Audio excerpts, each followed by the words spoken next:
We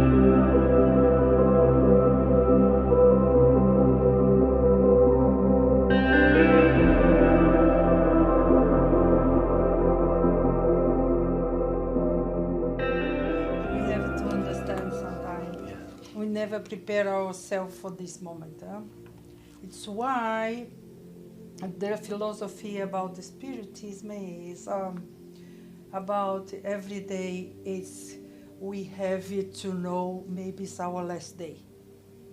If it's our last day, we have to try to make the best for ourselves first, for somebody else too. Because when you make somebody else happy, you are happy too. This is me. Okay, thank you. Thank you very much. Thank you very much. And yeah, live like it was your last day and plan for live a long life. But live like it. This is a wise thing, right? Let's get ready then to say our prayer and let's go like Mother, Father, God, Divine Creator, as we navigate life, let us learn about ourselves and about the universe you created, so we become an instrument of your work, so we might become useful in transforming not just our lives, but the lives of all those around us into something more beautiful, more fulfilling, and connected, above all, with the designs of your love and your compassion for every single one of us, your creation. Thank you very much, Divine Creator. With that in mind, we humbly ask permission to open our Spiritual Sunday this morning. Thank you. Thank you. Thank you very much. Thank you.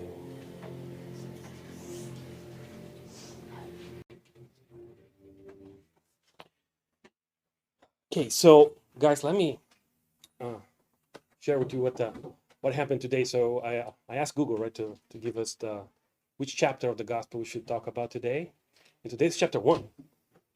Google gave you number 1, between 1 and 27. And is the introduction to the whole thing, right? So chapter 1 is tries to give us a historical perspective, right? In terms of the evolution of Christianity, when you come from Moses in the Christian world and in the Western, Moses, the revelation that was the life of Jesus among us, right? And what's the Spiritism is. But it has a tone of Christianity on it, right? I'm going to make it a little bit more generalist. Because what happens to us is like this. We think, the way we see things now in modern Spiritism is that there's divine laws. This is new, by the way, we take it for granted today. But in terms of the evolution of humanity, right, this is kind of new.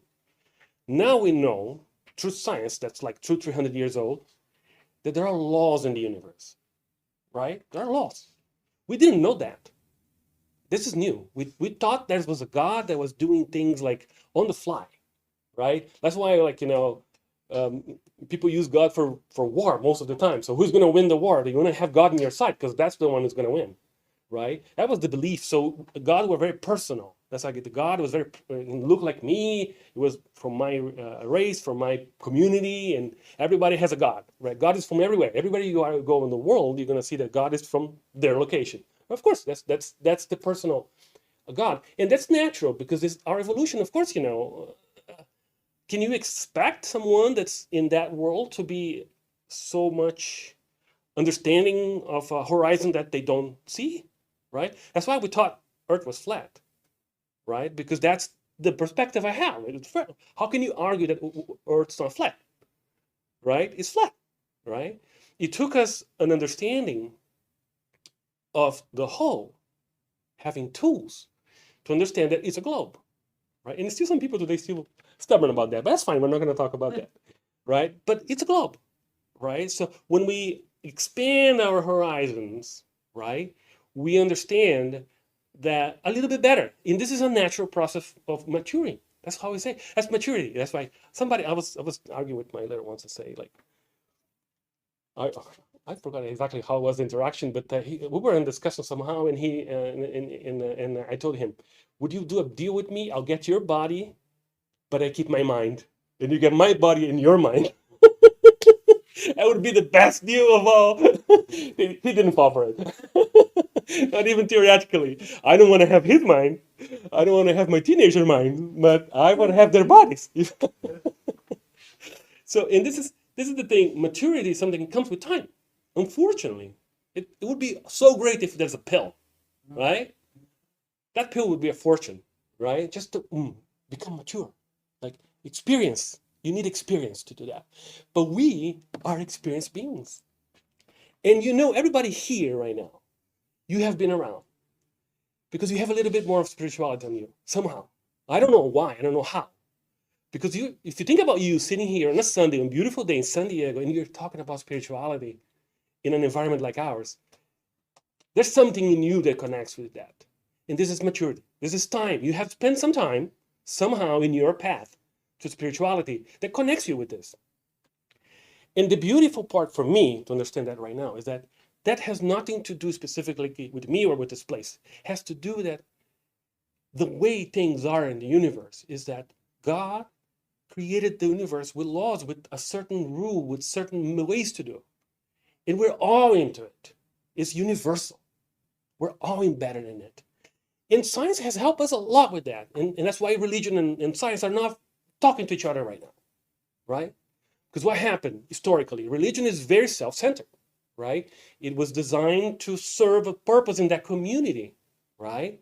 And all of them became intertwined with their needs and they're very self-centered, right? What was great about science? Science discovered that, well, wait a minute, I can figure out laws of the universe that are independent of anything else. So gravity has nothing to do with anybody. It has nothing to do with your beliefs or my beliefs. Gravity exists no matter what, right? Electricity doesn't depend on anybody, right? All the laws of thermodynamics, everything we study in science pretty much shows us that we are in a universal universe. Everything is common to all of us. But here's the kicker. When we're going to understand that in religion? Do you think religion is different? Do you think spirituality is different? I'm afraid not. So spirituality follows exactly the same pattern. And what I mean by spirituality, do I mean religion? No, I mean spirituality. What is really spirituality? And that's why when I read this first chapter, spirituality is just the understanding of human beings as not just the flesh. It just is. That's what spirituality is. Spirituality is realizing that I am not my body. I am something else that survives when my body is gone, and it was even alive before my body was formed, before I was conceived. That's spirituality. Does it have anything to do with religion or any specific culture or any understanding? No. It's probably a law of nature. At some point in time, we will understand it better. Yeah, it's coming. Science will eventually uncover, right, that truth. It might take a little bit of time. We don't know. Humans are unpredictable. We might take 10 years, it might take 100. We don't know. Because the path is always choppy depending on what's going on in the planet, right? Depending on, what kind of steps. Even if you are interested in history, in the history of science, like things are very unpredictable. I love to say that if we all talk about Newton as the theory of gravitation, we talk about that, right? So everybody knows about Newton, right? That's the famous apple people talk about. But what people don't know that Newton calculated all the equations of gravity when he was a teenager, when he was very young, right? And you know what he did? Just shove it on a desk somewhere. It was there. For most of his life, the calculations were there on a table somewhere. Eventually, when he was later on, when he was 40s or 50s, I forgot the name of the scientist did that. It's another famous scientist that they were ready for they were looking for a solution for the gravitational, how the planets would rotate to each other and how to calculate their orbits, right? And this guy, I forgot his name. Is another Giordano Bruno. I don't remember if it's that's the name, but he was in the Academy of because Newton was in London Academy of Science, right? And it was the greatest academy at the time. And one guy went to talk to Newton because Newton was sort of weird.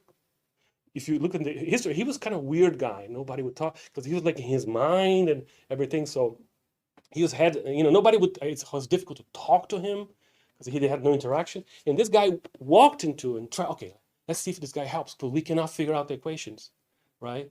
And Newton was talking to him and wait a minute, grabbed his thing and gave to him, and he got it. And they're like, the guy figured out. The guy figured out. Right?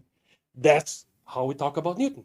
If that conversation had not happened, maybe Newton wouldn't even meet. We don't even know about Newton. But how many Newtons happen? I don't know. I think there are many. I think this thing happens a lot. I think we have major things that happen, but they don't solidify because they don't necessarily find their way. Right? And I think spirituality follows exactly the same path. Because the universe is exactly that. It's incredible. I don't know why. This is God's question, right? But God created this intelligence, this thing we don't understand, created a universe with bound laws that are the same for every single creature that exists. Not a single one of us can bound any of those laws. Why? Because apparently the laws are perfect to make the best outcome out of all of us. Apparently the laws are designed to maximize our chance to grow and to become enlightened beings as fast as possible. This is we can argue, right? Because we say no, God should have changed this or that, right? I think we all, if we had a talk with God, we probably would have our own opinions, right? God, this law might not be the best or something like this. And I think we're only going to appreciate that as we become more mature, right? How incredible this universe is. One thing what we're discussing we discuss a lot in Spiritism is like, for instance, past lives. Right? For us, we discuss that a lot. We talk a lot about that because it's normal for us. I mean, we know. I'm certain we lived past lives, right? And then some people come to us and say, which is a very good point. Like they ask, okay, Anisio, if you say we live past lives, why we don't remember? Shouldn't I remember my past lives? If I lived before, why don't I just remember? What happened?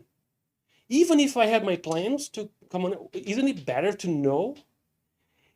And that's a good question, isn't it? It's a very good question. And I start thinking a little bit about that. And then I realize, if you go back in history, we were not nice to each other. Our history, if you look back, compared to today, things were not easy. Our history is full of abuse, of war, of violence. If we remembered, would it make our life easier? Can you imagine that baby, that beautiful baby coming to you, your family, right? Isn't it a baby? Isn't God amazing? Babies are beautiful, right? They come to us in that, it's like that empty canvas, and you get the opportunity to educate, shape the life of that child, all the experiences. Isn't that an amazing experience? But what if you remember the baby? What if that baby was someone that in the past might have hurt you? I don't know about you, but I'm still struggling to learn one of the most basic teachings of Christianity, which is forgiveness. It's the most basic things of Christianity. Jesus emphasized that so much, right? Forgiveness.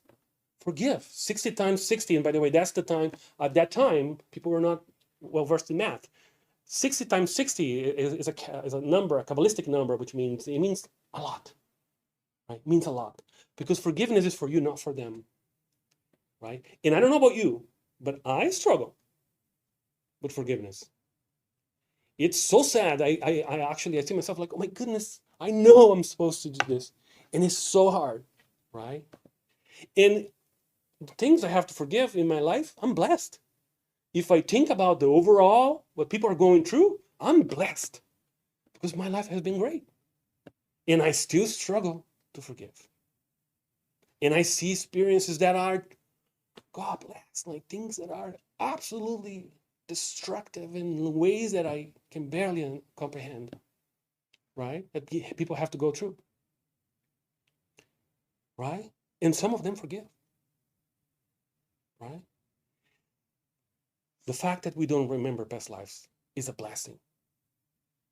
It's a tremendous blessing because it gives us the opportunity to redress the experience.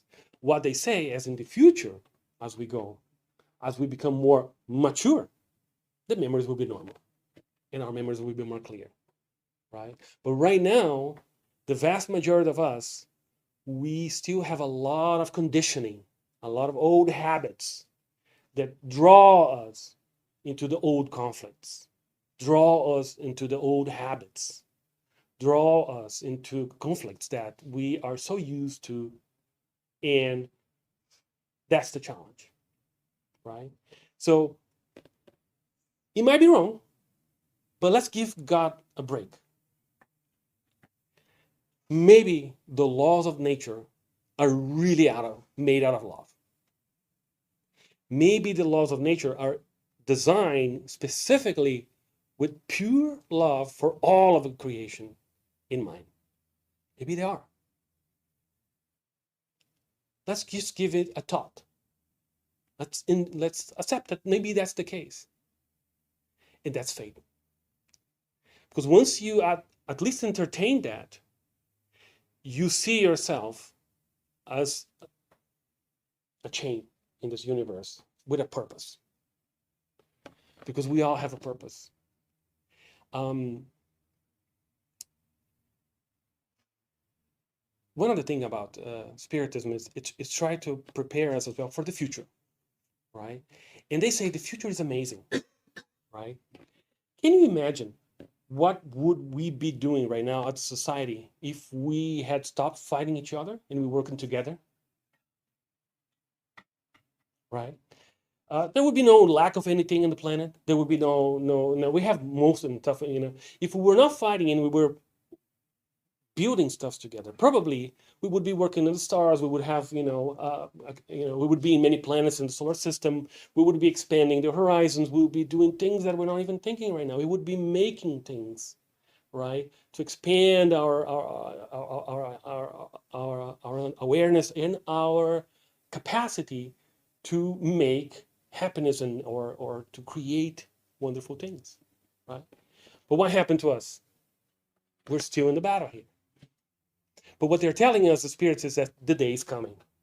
Because one of the things is the law of progress, so which means we will progress. The day is coming. So instead, maybe we don't have the power right now to transform the world ourselves. What the great message they give us is that, like, don't worry about that right now. Don't worry about, it's not on our shoulders to do the complete transformation of the world, but it is in our shoulders to do the transformation of ourselves. So prepare yourself for that world, for this world of peace and progress. Transform yourself into that, right? It sounds difficult right now because so many people seem to be a leg up because they're not doing it, right? So many people seem to be taking so much advantage and going so much ahead and doing so much better by just using it as if there was no tomorrow and just burning it and getting whatever they can, right? Problem is, if the laws are the same for everybody,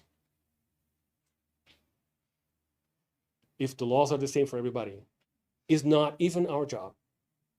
God's going to do that for us. And this is the most difficult, another one that's the most difficult teachings. It's not up to us to correct everybody. It's not up to us to punish people that do the wrong thing, right? Because then I become like them. I might become like them. It's to me to transform myself in the best I can be in my community, in my place, and where I've been placed, right? Be a force for what I believe is the best for that little environment I'm in, right? But I'm not there to be the police of everybody else. And this is an amazing freedom that comes from, like, it's God's job to take care of us, not ours. It's God's job. Don't try to be God, because you're gonna overwhelm yourself and gonna do things that are not wise. God is gonna take care of all of us. The laws of nature are not gonna break. They're gonna still be the same. Gravity is gonna be here for forever, right? Electricity is gonna be here forever. And all the laws that bound us into the spiritual realm, in reality, will also stay here forever. We won't die. We'll keep living.